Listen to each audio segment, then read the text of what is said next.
Mesdames, Mademoiselles et Messieurs, bienvenue sur le journal de ce jour. Le porte-parole de l'Assemblée nationale, M. Abdallah Blehek, a confirmé que la session parlementaire aura lieu à l'heure demain, lundi, au siège du Parlement à Tobruk. Blehek a précisé que la session sera consacrée à la discussion des réponses du gouvernement aux éléments de l'interrogatoire afin que le Conseil prenne sa décision à cet égard.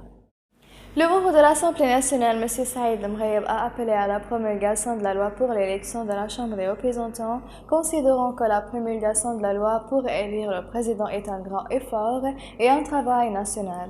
Mrayeb a appelé le peuple libyen pour la promulgation de cette loi, l'appelant à se rallier à elle et à y adhérer. L'ambassade de France en Libye a annoncé son soutien au processus électoral et à la nouvelle loi électorale et présidentielle en Libye.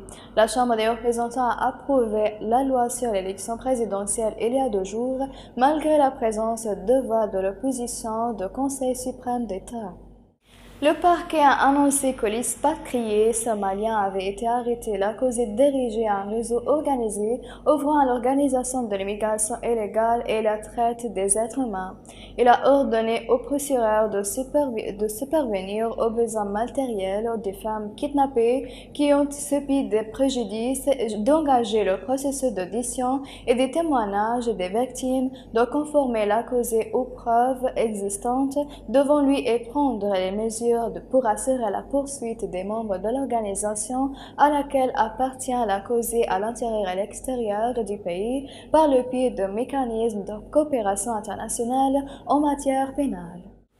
La Banque centrale de l'EPA a révélé que la cargaison arrivée samedi à l'aéroport de Benina, qui prouvait la centrale de Tripoli, il complète les besoins des agences bancaires de la province de l'État et que le moment envoyé au cours des dernières semaines s'est enlevé à 520 millions de dinars et la Banque centrale a indiqué qu'elle continuerait à envoyer des envois supplémentaires au cours de cette semaine, de la semaine prochaine jusqu'à ce que les besoins des banques soient entièrement satisfaits de manière à leur permettre de fournir des liquidités quotidiennement et régulièrement, ajoutant que le montant cible est 1 milliard de dinars avant la fin du mois de septembre.